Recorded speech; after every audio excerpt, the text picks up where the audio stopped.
This is KUGAN CASSIUS for IFL TV in association with MTK Global. I'm at the headquarters of Mr. Frank Warren, joined by Mr. Frank Warren. How are you? People still call you Mr. Frank Warren? Only when they want something. Really? Yeah. Which is Happy New Year. Happy New Year. To you and all the IFL viewers. Thank you. It's been a while. Well, it's been about 3 weeks, Frank. Has it really? Yeah. Time flies when you're enjoying yourself. Hasn't that flown by? It has. Have you had a chance to kind of soak in that night in Manchester? A brilliant fight between Warrington and Frampton, and Warrington obviously retaining his world title. Yeah, have you kind of summed it up and took stock of the whole card basically? I have. I thought it was one of, if not one of the best fights I've seen in the British ring, involving world-class fighters at the top of their game. That's what it was, and it was a great fight, And as in regards to the rest of the card, were you kind of satisfied with the other fights on the bill? I thought the fans got tremendous value for that, tremendous value for money. A couple of fighters, their performances weren't as good as I thought they'd be. I was very disappointed for Martin Murray, who's a great bloke. I fancied him to win that fight. Unfortunately, he got beat, and he's retired now, but he's been a fantastic servant for British boxing. He's been a great advert for what you can do, coming from, problems in your past and better in your life, and using boxing to do so. And I think he's a great advert for the game. And just a shame he got beat. And I actually wished with Martin that I'd have worked with him many years earlier. He's a super bloke. Mark Hearn. He just didn't get into his fight at all. Having said that, Liam Williams did not let him get into the fight. Liam boxed extremely well, very controlled performance, and just didn't let Mark settle down at all, and done a tremendous job, and he set himself up for some big fights this year. So yeah, that was a great night in Manchester. Is there any indication, or could you give us an indication of what pay-per-view buys it done, Frank? Are you satisfied? No, not at the moment. The initial reports we had are okay, and we're satisfied with them. And obviously, they're not as good as they should have been. But you had 2 shows on the same night, so what can you expect? Was there another show on the same night? I heard there was. All right, we'll come on to that in a bit. But as a whole, like I said, it was the fight itself between Warrington and Frampton. It was just, action. Well, you was there, wasn't wasn't it? From but it was action packed. It had drama. It had, it was a battle involving 2 British fighters, as I say, at the top of their game. And that's the point I keep making and emphasising about. I'm not knocking the other fighters. I'm talking about levels. You can go and see a great football match between Stevenage and Northampton. It'd be a great match. But it's not Man City against Liverpool. And that's the point I'm making. It's levels. You can have great fights. We've had some great fights. When you look back, you look at look at Garton's fight against Kokorin. It was a tremendous, keenly fought, all-action fight. A great fight to watch for the fans. Fabulous fight to watch. But neither of those guys are at world elite level yet. And the point I'm making is that Josh Warrington certainly is, and certainly Carl Frampton was. It's levels, and that's what I'm talking about. Boxing News I was reading this week. They've got the Wellborn and Langford fighting as a world-class fight. That's not a world. They're not world-class fighters. I promoted Tommy. They're not. They didn't reach world-class level. They're not world-class level fight. It was a great fight. It wasn't broadcast anywhere. I heard it was a great fight because no one's seen it. But it was a great. But it's not world-class. You can't put that fight in front of Warrington and Frampton. I don't know how they do these things. It's just beyond me. I don't understand that. And do you know anyone who's seen that fight? Well, probably I do know people that have seen it, but I understand your point. Yeah, It's levels. That's the point I'm making about is levels. And you can have great. I can go and watch a kids' football match on a Saturday. It can be a keenly fought, great football match, but it's not world level. And what I'm talking about is like for like world level, and that we're talking about the top echelons of the sport. That's what we're talking about. We're talking about the Wimbledon finals. We're talking about the World Cup finals. That's what we're talking about. The levels, those levels. That's what we're talking about. The best fighting the best, at their best, and that's what that fight was. That's the point I make. Okay. I believe the IBF have ordered Josh Warrington to defend against Kid Galahad. A deal's got to be made within the next 30 days, I believe, or it goes to purse bids. Can you give us an update on what will happen with that, Frank? Well, you're exactly right what you said. That's what they've said. So until we'll see what happens in the next 30 days. Is there a chance that Josh Warrington could vacate that title? We'll see what happens in the next 30 days. I mean, no one's rushing us into doing anything. I mean, they've come up with a few things, the IBF, which we're not quite happy with regarding purse bid situations, which have got to be dealt with. So we'll see what happens. And, and I won't be meeting with Josh and his team until next week. When I meet with them next week, we'll discuss it and we'll make some decisions. But I'll tell you one thing for sure, all the decisions will be what is best for Josh, not for anyone else. We're in the Josh Warrington business. Do you have an issue with that fight though, Frank, if Warrington was to fight Galahad? I want to see him fight in a unification. That's what I want to see. But they haven't allowed that, have they? They've said no exceptions to that, I believe. I've just told you, I want to see him fight in a unification. I mean, I did it years ago with Nassim Hamid, where I don't know if it was the IBF or one of the organisations, wouldn't let Naz fight. I think it might have been Gomez. I think it was Gomez. They wouldn't allow that fight, so Gomez had to vacate to fight Naz. At this level, we're talking about making, the best fights. That's what we want to do. And from Josh's point, listen, no one can dispute what Josh Warrington is. Underdog against Selby last year, underdog against Cole Frampton, and he went in there and won both fights. And to Cole's credit, he said he was the best. He trained really hard and well for the fight, and the best man won on the night. And that's what Josh is at the moment. So for us, it's all about maximising the fights for him. The fight and financially what the fight is for him. That's where we're at. And that's how we move forward with it. Josh Warrington was in, it weren't like anybody was knocking down the doors to promote him, was it, until we come along. They parked him up. Have you had any discussions with any of the other featherweight world champions, Frank? Yes. You have? Before the fight took place, yeah. Had calls, spoke to Bob Aaron, and we'll see what happens. Possibly Valdez, yeah? We'll just see what happens. I mean, we're having conversations. We'll make a decision after sit down with Josh. He's the fella who's getting in the ring. At the end of the day, I'll advise him what I feel should happen. But at the end of the day, he's the guy getting in the ring, and he'll make the decision. Okay. Well, we're going to obviously expect some news from that imminently, I suppose, with this situation. Yeah, certainly have some news by, was it the 4th of February? Okay. Obviously news come yesterday that yourselves and Liam Smith have parted ways now, and he's gone on to join Matchroom. But yeah, we saw from the tweets that came from you, I'm assuming, when it signed FW, that is obviously that's you. Didn't have mystery in front of you. But people keep going on about, this was kind of an amicable split, but you said was. Yeah, but well, look, why does it have to be highlighted then? I mean, sorry, why did that have to be highlighted? Who by? Well, just in general, that's when fighters usually leave someone. I suppose there's some because him and I, because the obvious question is, you would be asking me today, what is it all about? That's what you'd be asking. I've got the utmost respect for Liam. He's with me from the beginning of his career. He won a world title. He fought a couple of times for world titles with me. We've done a great job for him. He's done a great job for us. And and we had a real talk about the future, where we thought we were going.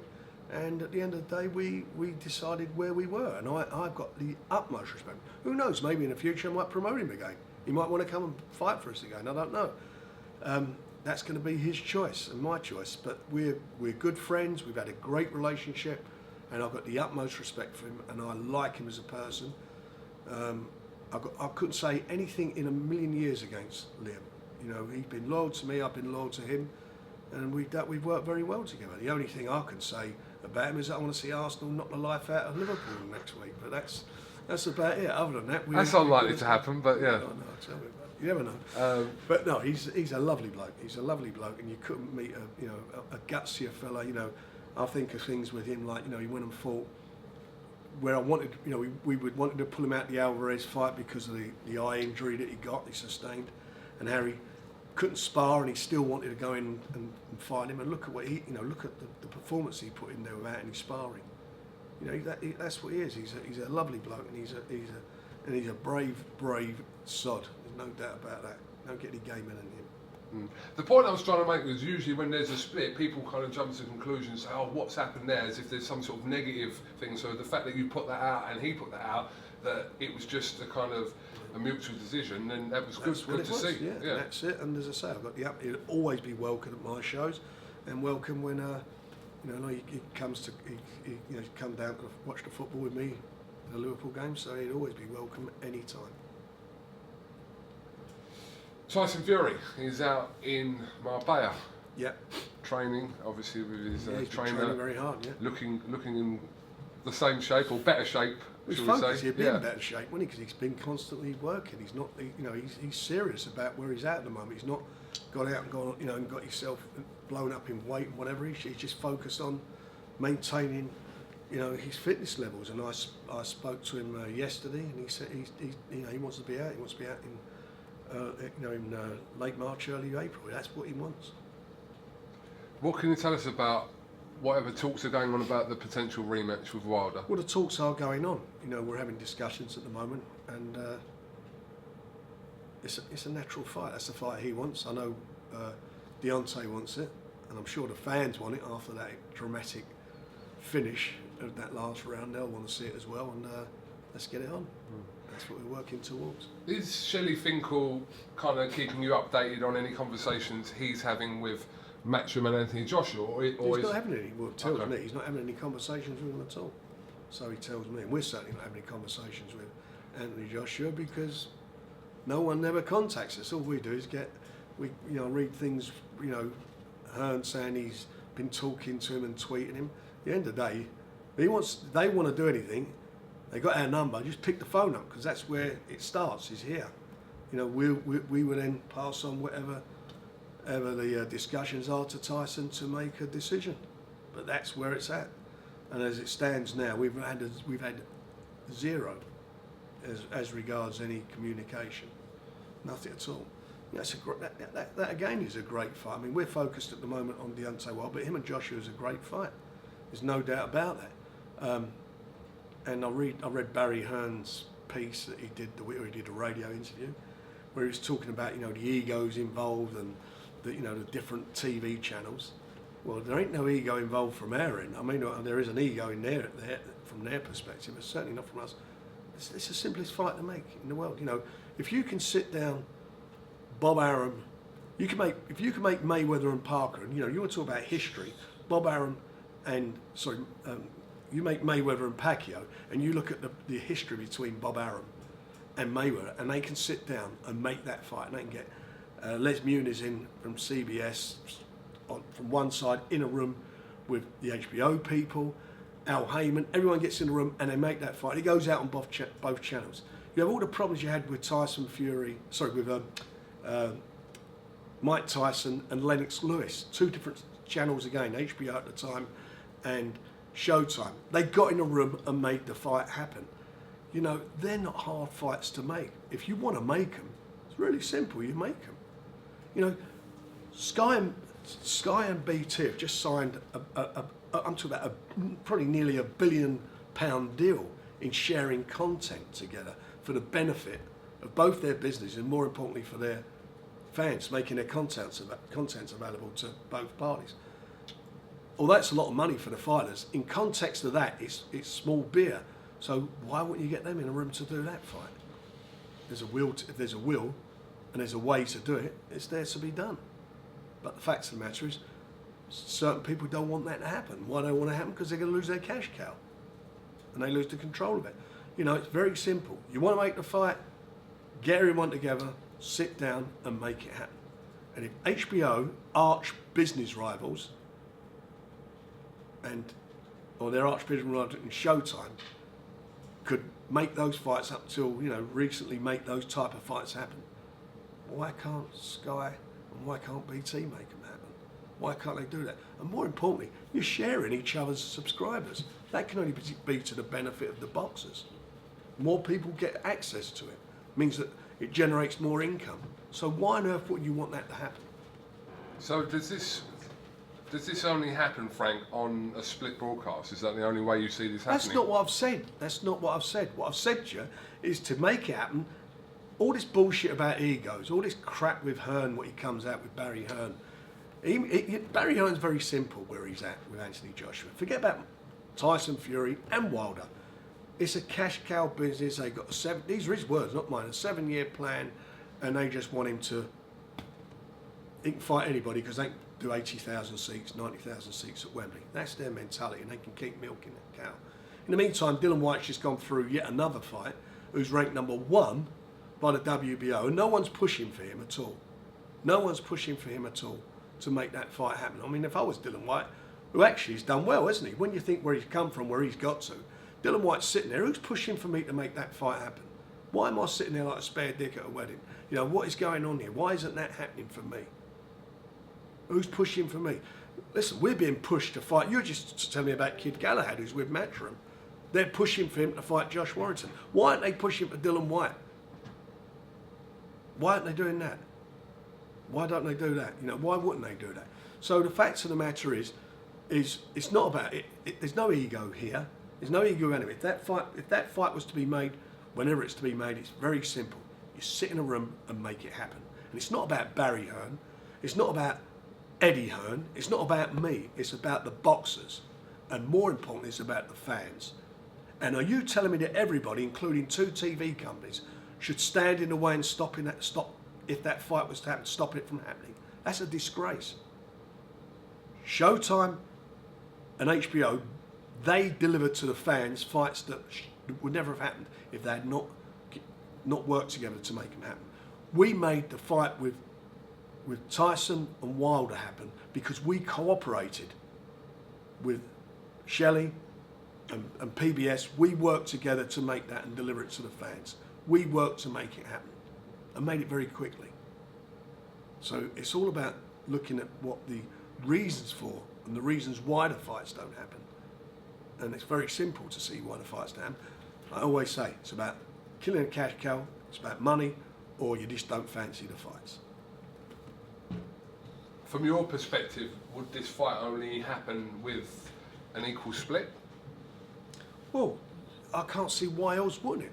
You know, I'm looking at at the end of the year, I'm looking at Boxing News are impartial, and they in their year, and everybody's got a view who's the best fighters and so forth, but they put Tyson as fighter in the year, as one of the fighters in front of Anthony Joshua in their things. I think the Telegraph did a rating about the sportsman's poll. He didn't get mentioned in Anthony Joshua. It was Tyson Fury, and many other things. And I think Tyson has become the people's champion. And the fact of the matter is, why wouldn't it be an equal split? You know, it's not Deontay Wilder and Tyson Fury. Would that not be an equal split? Of course it would. That's an equal split, and everybody would accept that. So why is Anthony Joshua any different? You don't think that he delivers bums on seats? Do you not think Tyson Fury delivers more fans than Pulev? Do you think he delivers more fans than Dylan White or Derek Chisora? Do you not bring more to the table than even Wilder? You know, for me, he won the last fight. He brings more to the table than all of them. He's the lineal champion. He's undefeated. People, I've heard, what's the lineal champion? The lineal champion is the guy who beat the guy. The lineal champion is Tyson Fury, who went to Germany 18 months before he fought Anthony Joshua and took him to school and won the fighting style. And 18 months later, after the beating he got from Tyson, he then fought Anthony Joshua, Klitschko, and it was an exciting fight to watch. But look at the 2 fighters fighting each other. Look at Tyson Fury against a couple of years ago, and he was in good form, coming off a lot of wins. Look at him against Derek Chisora. And then look at Derek Chisora and Dylan White having life and death in a ring. You know, and look at what Tyson did with him. So what does Tyson bring to the table? Tyson Fury brings everything to the table, if not more. If not more. But it's certainly no less than what Anthony Joshua or any of those fighters bring to the table. And that's why, for us, I don't believe it's going to be difficult for us to get this fight done with Wilder, this rematch, we're working on it, and that will happen. But when people want to speak about Anthony Joshua, speak about now. I know people say to me, the old cab driver thing. When's he going to fight Tyson Fury? When's he going to fight? That's where it's turned a bit now, isn't it? Can't just show up now and fight anybody. It's changed. Well, I agree with that. And that's not him knocking anyone. Great, he's made a nice few quid. He had a result. Tyson vacated the belts. He had a result winning the belts up to Charles Martin. Biggest result in the world. I mean, it's a lottery ticket, that was, wasn't it? Charles Martin. And you can only fight who's in front of you. And I get that, I understand that. And good luck to him, and God bless him, he did all that. But lineal champion is Tyson Fury. He's the guy that no one's beat. He's the man. He's the #1 man. Even a WBC champion couldn't beat him. And in everybody's eyes who watched the fight, thought he beat Deontay. Do you think by the end of this month, Frank, that you'll know exactly what was happening with Tyson Fury? I would hope so. You know, I hope we get this sorted out. I mean, I like dealing with Shelley. He's very simplistic. Look, it's all about money. We know that. We understand that. But he's a guy that, you know, he's a very knowledgeable guy. He's been around at least as long as me, maybe like a few years longer than me. But he's a very knowledgeable guy, and he gets it. We know it. It's easy to make do. That's why it was so easy to make the fight last time. We all knew what we wanted. We all know what we wanted from him. Deontay Wilder wanted to fight somebody that was a name.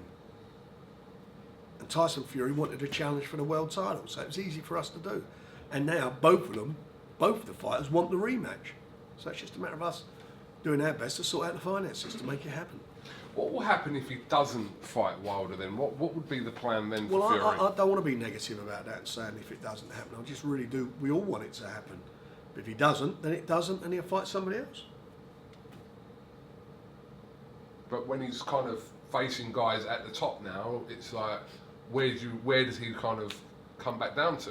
Where does he come back down to? Tyson, well, yeah. Tyson's the #1 for me. I think he's the #1 heavyweight in the world, and I think I'm not sure which magazine it was. You know, well, the Ring magazine made him come back of the year and round of the year, and you know, and I think the other fight we did on pay-per-view on BT was the Alvarez and Golovkin fight, which they made fight of the year. So we did well with our pay-per-views. You know, real quality fights on BT. But you know, Tyson's there. You know, I have not got to go and sell Tyson Fury to anybody. Tyson Fury has sold himself to the world. They know what he is. He's the guy who was there, been there, done it in the other guy's backyard, come back with all the belts, had a terrible time in his life, and overcome all those difficulties, came back, and really got robbed. He's there. I don't need to sell him. I don't need to sell him at all. He is there. The public know Tyson Fury, the man of the people, an accessible man, an accessible fighter who they can associate with. He's not corporate. He hasn't got these people all around him. You can't get to him. You can't talk to him. He's a man of the people. Your next show is on February 23rd in Leicester. Yeah. Headlined by Sam Bowen against Ronnie Clark. Before we come on to that card, that's when Anthony Yarde will make his return as well. Obviously, it was unfortunate, the situation that kind of arose in Los Angeles on the Fury and Wilder card, Frank. It was a bit of a sour note to end the year on for him. But anyway, it was what it is, and we move on, and he'll be fighting again, as you say, on that undercard. What type of opponent can we expect to see? Well, we're looking at a guy, and I think we're going to get it done with Mehdi Amar.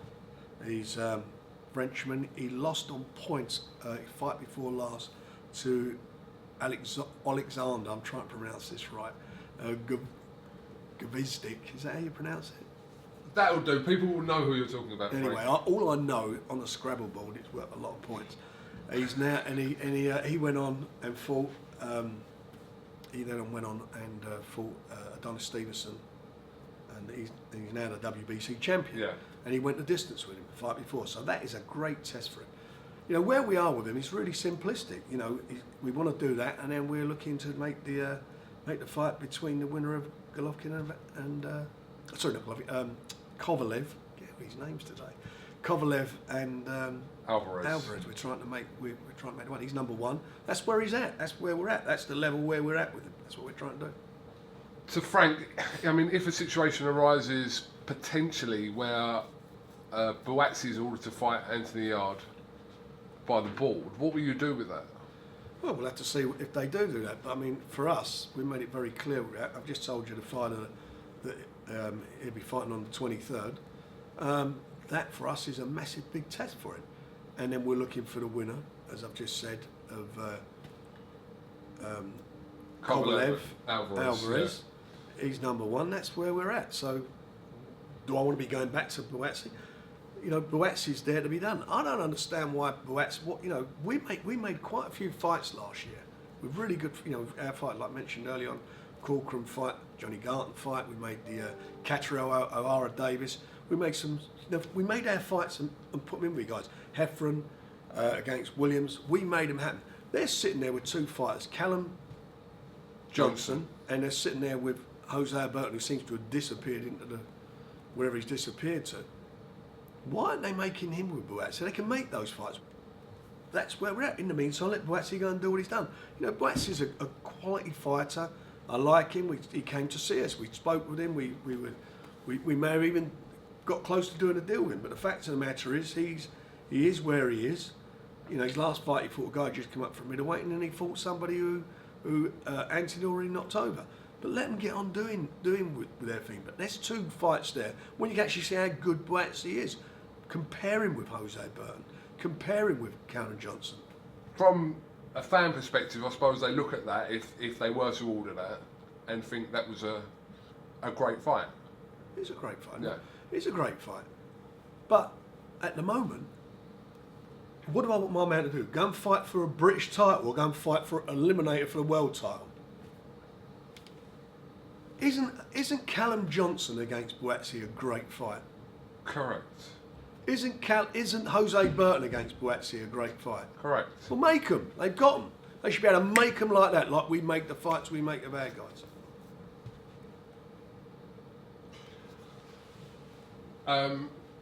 The 23rd show. Yes. Sam Bowen. Yeah. Very exciting, talented Sam. He is. I like it. Taking on the unpredictable Ronnie Clark. Well, he's very got live a opponent. good notch on his belt, hasn't he? Definitely. You know, He's Barrett, yeah, exactly. But yeah, that's your first one back in Leicester. Yeah. It's a good fight. Good fight for our man, and I like Bowen. I mean, I think he's got that little bit of special about him. And Zelfa's coming back this year. I spoke with Pat, and Zelfa, he'll be back as well. He's been out injured as well, hasn't he? Yeah, a terrible injury. Yeah, that crucial ligament thing. So he'll be back soon, and he wants to get back in the mix. So it's quite a sexy division, that. Okay. So your shows after the 23rd, what are we looking at? We'll be announcing our shows in April. We'll have Billy Joe fighting, which we're working on at the moment. Get him moving. Obviously Tyson, we've got to sort out, and we'll be sorting out Josh Warrington. As I said to you, once we sit down and meet with him, you know what we'll be doing with him. Just coming back to Billy Joe, Frank, have you spoken to WBO? Do you know what they'll do with him as in regards to will they make him mandatory for Andrade, who incidentally is fighting Artur Akavov, who Billy Joe fought 3 years ago in Scotland? Listen, I'm going to say this against myself here. I mean, you know, what's that all about? You know, Andrade Akavov. I mean, as you say, Billy Joe fought him up in Scotland. You could have drove a bus around that venue and knocked anyone over. You know, what's that all about? DAZN. I don't get that. No, Bill never lost his titles in the ring. It was terrible what happened with him. You know, it's just that he couldn't box in Massachusetts. They would refuse to license him, so therefore he vacated his title. We want to get him back in the rankings. We want him back. He should be installed as the mandatory. Why shouldn't he? He's done nothing wrong. He's not been banned from boxing at all. He's licensed by the British Boxing Control. As we all know, he had a big overweight fight on the 22nd of December. So we just want to get him back and up and running, and we're looking for big fights for him. And he's looking big fights for himself. So I don't know what's going to happen with Andrade. I mean, all sorts of things with Andrade. We'll see what happens after he fights this guy Akavov, who again Bill's already beaten. Because that fight with Andrade, would you say, was unlikely to happen unless Billy Joe was made mandatory to fight him well, again? you would think so, wouldn't you? Yeah. I mean, that's a fact of the matter, yeah. Well, listen, he's obviously had his little comeback fight now, so that's out of the way. Well, now he's in training, he's working hard, and we want to get him moving and get him back into the swing. And he's hungry. He said he wants to fight 3-4 times this year, so I think he's got some inspiration from where Tyson has got to with the hard work and the focus that he's had, and hopefully Bill. Well, I know Bill's taken a lot from that, and I think he knows what he's got to do to get himself back in the swing. Do we get to see a more sensible Billy Joe this year? Well, I hope so. He's done some stupid things last year. He's done some very stupid things, but I think hopefully he's learnt from that, and we don't get that behaviour. Problem is it's like he's got so much time on his hands, and he does silly things, and that's the problem. So hopefully, as I say, he's learnt from it. He was very sort of remorseful afterwards, but the damage was done. Well, let's see. Hope it's a better year for Billy Joe this year. Well, I hope so. Than last year, because it couldn't have been any worse, really, for Billy Joe. Tell me about it, yeah. Daniel Dubois.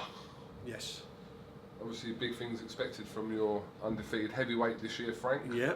Could we potentially, at the back end of the year, see the Gorman fight in 12 months? May happen, yeah, why not? May happen. It's about making a fight at the right time, isn't it? When both guys can maximise their income from the fight. You know, they'll both be better known by then. It's obviously a very, very sexy division. They're both very good fighters, and hopefully by the end of the year we'll be in a position where you can put that on and you're going to draw, 25,000, 30,000 people on a gate to watch it. I know obviously we spent a long time over the last month talking about this, but this year with the amount of shows across not just yourself and Sky and Matchroom, but everyone else putting on shows, the shows will clash. You've got a show clashing with DeGale and Eubank on the 23rd of February. Correct. So I mean, what are your thoughts on that? Well, what can I say? I mean, as we did on the 22nd of December, the same on the 23rd of February, we announced our show well before they announced theirs. I don't think it's a question I need to answer. You need to ask the people who put their shows on the same day as us. It's not for me to answer that. I wouldn't do it. If they were ranging on the 23rd, or they had announced the 23rd, I wouldn't be running against them. So it's not a question to ask me. For me, it's stupid. It doesn't do business any favour. I just find it ridiculous. You're splitting audiences, and TV is about ratings. And if you're splitting a rating where you could do a much better ranking by having a one show on, that's what you should do. The model of the Premiership, which is a huge model. You look at the income that's derived from football. You don't get those clashes happening. They don't. They just don't allow it to happen. So why are we as a sport doing it? It's ridiculous. It's senseless. But Frank, we're just at the start of 2019. Surely you can't say in the next course of the year that there will come a time where there's already a show announced that you then announce a show on the same date. There's not. I can say. Can you really? Well, you tell me when I've ever done it. No, I'm not saying you have. I'm just saying with the amount of shows going on Why this would year. I would not do it. You're saying something which just will not happen. Okay, fair enough. I'm not stupid. What do I want to be doing that for? What do I want to go into BT? What was the rating for that fight? Oh, we was up against them. Instead of getting, I'm using a hypothetical number, instead of getting 1 million people watched it, 500,000 watched it. That's not a success, is it? Why would I do that? But are you talking about specifically pay-per-view shows, or are you talking about shows in general? Well, listen, we announced last year Carl Frampton's fight in August. They announced Amir Khan. That was in April, wasn't it? Yeah, well, whenever it was, they did that. They did the same. They did the same when we announced Josh Warrington's fights. They put a show on the same night. Go and ask them why they do it. I know why they do it. We don't do it. I know why they do it. But you know what? Things happen for a reason, and I'm a big believer. I can say I've been around long enough. What goes around comes around sometimes. Frank, can you tell me about years ago in the 80s that rule that you tried to lobby with the board, that there was a thing where a show couldn't take place within 2 weeks of each other. Was that correct? It wasn't a rule. It was a policy. It wasn't any rule book. Right. And the British Boxing Board of Control operated. I remember that was the day when the cartel ran boxing. There was only 2 venues you could book in London, you know, on a regular basis. That was the Albert Hall and Wembley Arena. There's nothing else to go at. And they had this policy that you couldn't put major shows on within 14 days of each other. And also at that time, the shows weren't broadcast live on TV. So BBC, they were all on BBC. Cartel shows used to be on a Tuesday night in London, and the following night on following night on Sports Night, they would show the fights. And then on the Saturday, they'd show highlights of the rest of the fights on Grandstand. And when I got involved, I said, no, we want live TV. And they said, it killed a live gate, which it didn't do. We all know all shows are well attended, and that's where we were. And I said, this is ridiculous, you know. So if you've got a show on the 14th of February at the Albert Hall and a show on the 28th of February at Wembley, I can't run a show. And that's what was happening. So I had to take that on, which I did. We didn't run on the same night. But you said it was a policy, not a rule. It was a policy. Okay. I went to court with restraint of trade, but it was settled. Right. Okay. Well, what would be ideal now if there was a rule where you couldn't have at least two pay-per-view shows on the same night? But we've never had it before here. I agree It was with the you. first I time agree we've with ever you. had it. I'm not the Boxing Board of Control. That's up to them to determine. Yeah, it would definitely help me out anyway. Sorry? It definitely helped me out anyway. You don't spin coins anymore, would you? No. Frank, can you tell us any news about any potential shows that are coming up after the 23rd of February? Yeah, we'd like to do a show at the Albert Hall, so we're working on that. And hopefully on Monday next week we can announce what we're doing with that. Nicola Adams for a world title at last, and Daniel Dubois, and a lot of our good young fighters on there in some quite good domestic fights. It's good that you're trying to get boxing back at the Royal Albert I'd love Hall. to get it on there. You know, it's a fantastic venue. I mean, I've had some great nights there in the past, and as a fan, when I was a kid, I've seen some great fights. There's not quite another venue like it for that type of event. You know, it's a beautiful venue, and fingers crossed we'll be announcing something on Monday. When was the last time you did a show there? Because I remember Billy Joe fighting there against Tony Hill. Bill fought there. We did. We've done the Tickets for Troops charity that I'm involved with. We did a show there with the Marines, US Marines fighting the British services, which was a good night. That was amateur, obviously. But it's a fabulous venue. Well, like I said, hopefully you get that over the line. Regular basis, yeah, get some good fights there, yeah. How many pay-per-views do you think you'll have this year, Frank? I think a maximum 4. That'd be it. You know, 3 or 4. I'm not running shows just for the sake of pay-per-view. That's what happens. You know, last year we did. What did we do? We did. We done Tyson's comeback fights, which were quite high profile. We did Frampton, Carl at Windsor Park, open air show. We did Josh at Ellen Road. We did Josh against Selby. I think Sky have done one. I think Sky have done one world title fight, which is Casey Taylor, to their subscribers. We delivered 7. All the rest of their big fights were all put on pay-per-view. So I don't agree with that. I don't agree with that. Some fights are not pay-per-view fights, and they're being sold as pay-per-view fights. You know, as a subscriber, and I'll pay for my Sky subscription, I want to get some value for money. We're trying to deliver value. We'll continue to deliver our shows. We'll deliver world title fights as we're obliged to on BT. And the special nights will be pay-per-view, because that's the only way we're going to be able to afford to do them. And I think the pay-per-views we put on last year, what we were involved with, which was the Golovkin-Alvarez, Tyson Fury against Deontay, and Josh and Carl, were proper value for money, top of the range pay-per-view events. What do you think about the Gal and Eubank as a fight? Do you think it's pay-per-view, and what do you think about ITV announcing their deal recently? Well, I think it's good ITV are back in boxing. We'll see. I mean, they've been in and out of boxing in my lifetime on many occasions. They're in and they're out. We'll see where it goes. Do I think it's a pay-per-view? I mean, it's not for a title, is it? It's Well, it's talking about it being for the IBO title. You know what I mean? It's not for what you'd call it. So it's a good domestic fight against two guys, you know, who I think, certainly as far as James is concerned, James is not the fighter he was. And I don't mean that being disrespectful. He's not the fighter he was. And you know, Eubank, he's come up short twice against Billy Joe and against George Groves. Did you nearly get this fight, Frank? Yeah. Yeah. We wanted to put it on our pay-per-view show on the undercard. I'll say we nearly got it when we thought we was going to do a deal, but it didn't happen.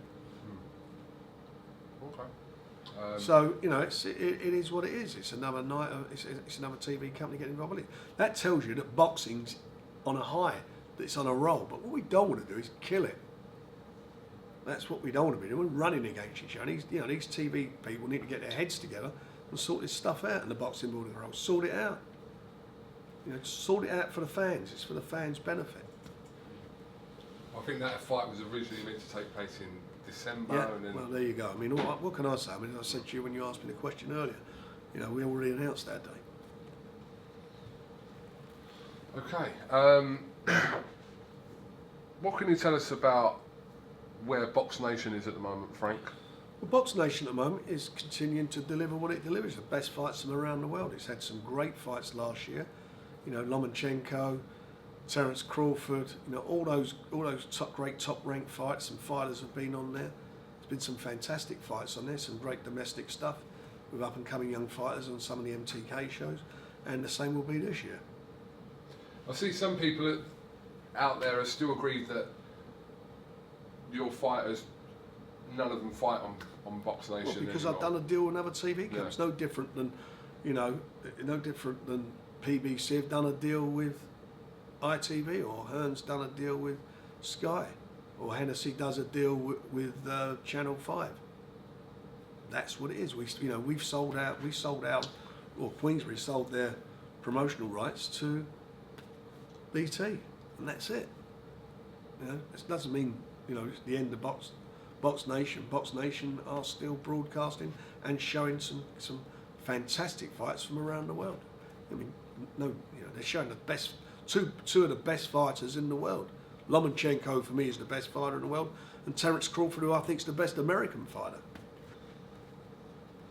Talking of Terence Crawford, obviously he's heavily tipped to announce his fight with Amir Khan soon. Yeah. Which means obviously the Khan-Brook saga possibly has come to an end now. But what do you make of Khan taking that fight with Crawford? He's obviously, if it's on, it's on, and you know, one thing you can't say about Amir, he certainly doesn't shy away from a test. You know, he's had his hands full with Terence Crawford. I'll end up on BoxNation. We'll see. We'll see. What else you got coming up, Frank? What else is happening? We're moving with our young kids. We've got some great young fighters. You know, we'll be working very hard with them. We've got, you know, Sam Maxwell. We've got, as you mentioned, Bowen, Archie Sharp, Daniel, Nicola, all the other guys. You know, we've got some great young fighters coming through, and I want to develop them, bring them through. We're looking at a couple of guys to sign. We're in negotiations at the moment, so we're in a good place. We're in a better place this year than we were last year. I think we've got the two best fighters in the country, in Josh Warrington and Tyson, and with us. You know, last year, all the talk was all about AJ. This year, it's all about Tyson and Josh. Just moving away from that, Frank, I saw a tweet this morning from Gavin Rees who said that Craig Evans had been pulled out of a British title eliminator with Joe Cordina without him knowing. Can you? Who's him? Without Craig Evans knowing. Well, all my dealings with Craig Evans are done via his father, Right. Darren. And Darren spoke to Mervyn, who's our matchmaker, and that's what was agreed to be done. Now, I don't deal direct with Gavin. So With Craig. Yeah. I don't deal direct with Gavin. Sorry. He's made the statement. Yeah. And you would assume that his dad's passed it on, and that was what they agreed to do between them. So that's what's happened. You know, I think Gary at the moment, he's got his title, hasn't he? He won that fight. He won that BO title. So what's he want to be an eliminator for the British title for?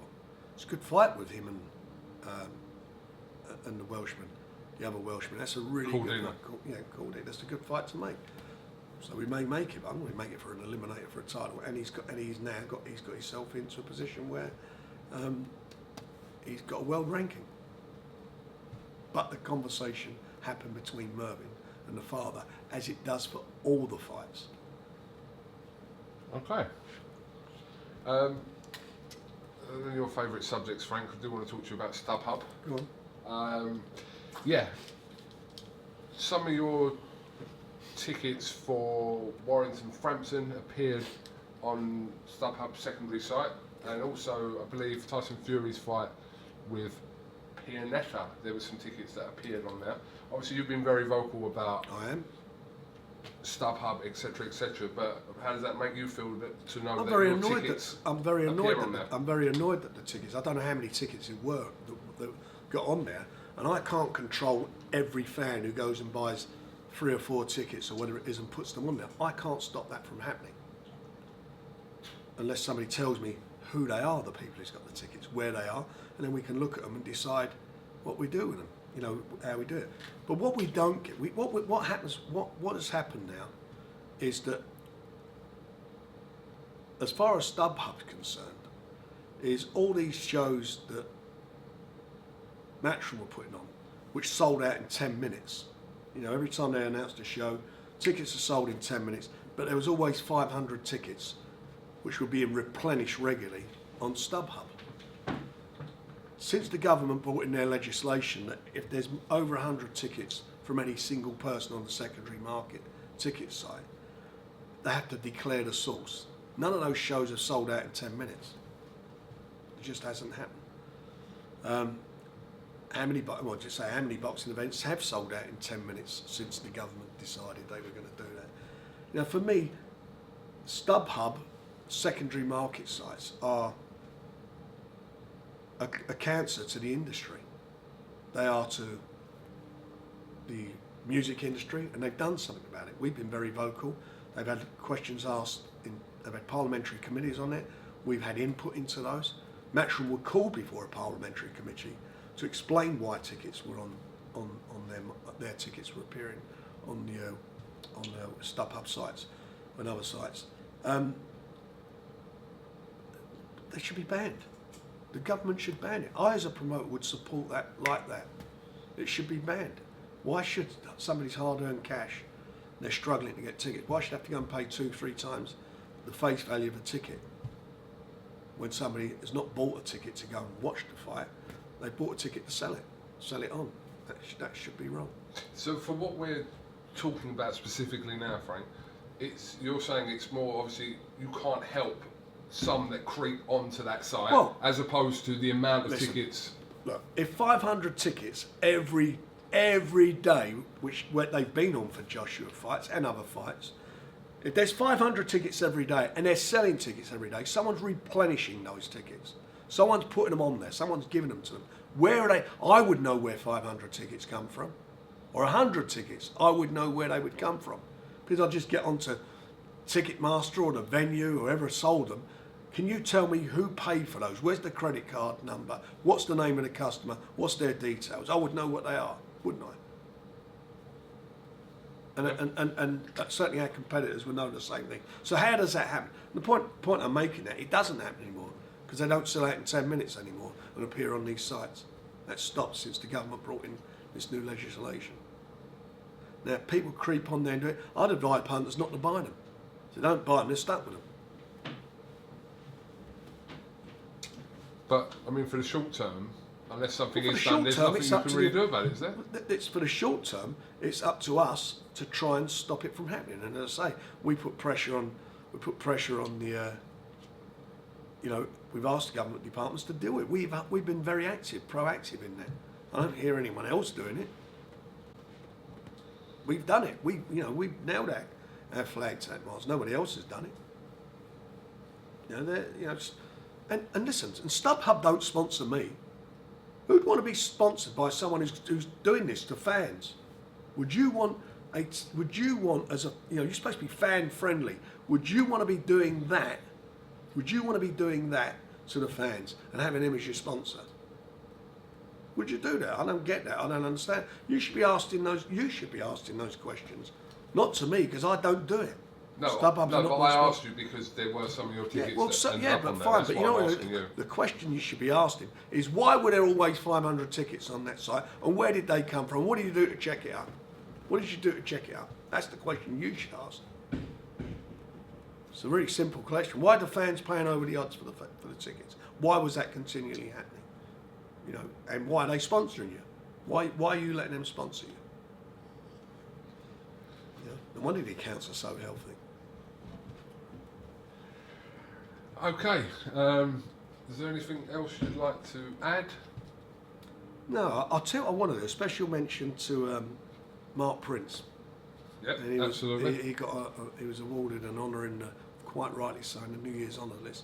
That terrible tragedy of losing his son in such a horrible, dreadful way, which has become a bit of a bane on, not a bit of it, is a bane on society at the moment. I think, it's thoroughly well deserved. You couldn't get a better guy than him. I used to promote him and looked after him and managed him. He's a lovely bloke, and I'm glad that he's got some recognition for what he's trying to do in the community to stop what happened to his son happening to other people. Okay, I think everyone's hearing you on that. Mark Prince and the amount of work Mark Prince has been doing, like you said, over the years is, it's tremendous. Well recognised, obviously. And he was and that's one of those awards where it's, you look at, and that's what the award should be all about, given to people who do things like that, who try to make a difference. Okay. How's your IFL awards going? What's the poll like at the moment?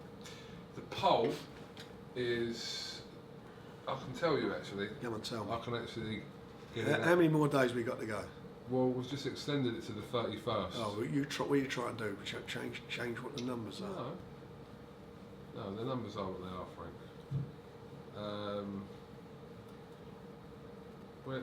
Where's my PA? I don't know. Where is she?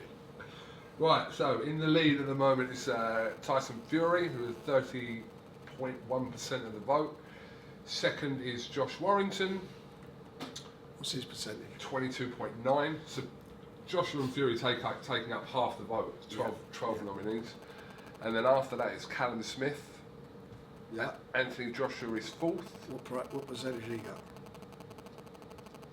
I don't know, because it just tells you the top 3% on this particular chart I have. Right. Charlie Edwards, who won a world title, is fifth. Yeah. Then Rocky Fielding. Then Dylan White. So, So, our two guys got half the votes at the moment.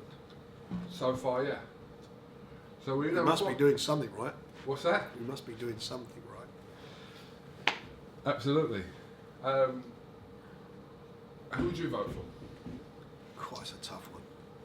It's out of those two for different reasons. It's a very tough call. I think as a comeback, for what Tyson's done is a miracle. Where he's been and so forth, it's just unbelievable, and it's there. And what Josh has done is a miracle. When I say a miracle, I mean I believed in him from day one. But what he's done, and the level what he's fought at. I mean, at one, Selby was, I believe, was by a lot of the boxing news type of guys, was like the pound for pound number one. And he done a job, didn't he? He won that really well when he beat Selby. And then to go in again as an underdog against Cole, which the bookmakers made Cole favourite, and and to basically, what he did in there was to go and bust the fight, wasn't it? He created how that fight, he stamped his mark on it. He said, "This is how this fight's going to be," and Cole, to his credit, who says that he never trained so hard, was never so fit, and the best man won on the night, tells you a lot about Cole. He, for me, Josh, I think, has done fantastically well, and it's a tough one. You spin that coin with those two. I mean, it's just there's a massive case for both of them, massive case. It's a tough call for me, and it's not about sitting on the fence and getting a sore arse. It's the fact of the matter is that they have both done tremendously well in their respective ways. And the levels they fought, I mean, they fought tremendous level, haven't they? They fought the best.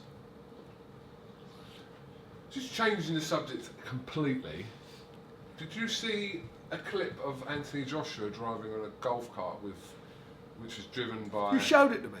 Yeah, I know. I did actually, so I'm asking your opinion on it. Yeah, Obviously by some orangutans. Monkey business.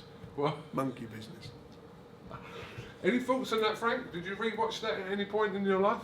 Oh, well, listen, I don't know. Maybe he's trying to save. What, they're trying to save money again. They want to hire a person to drive the cart for him. They pay monkey. We're paying them peanuts probably. That's what he's paying him. I know. Frank Warren, thank you very much for talking to IFL TV, and yeah, look forward to obviously a good 2019 for everyone. I think it's going to be great, and I want it for great year for boxing fans, and let's deliver the fights that the fans want to see. Let's push everybody's ego aside. You ain't got an ego, have you? Oh. Yeah. I'm too old for it. Everyone's got an ego, though. I'm too old for an ego. No? I'm too old for an ego. Thank you very much.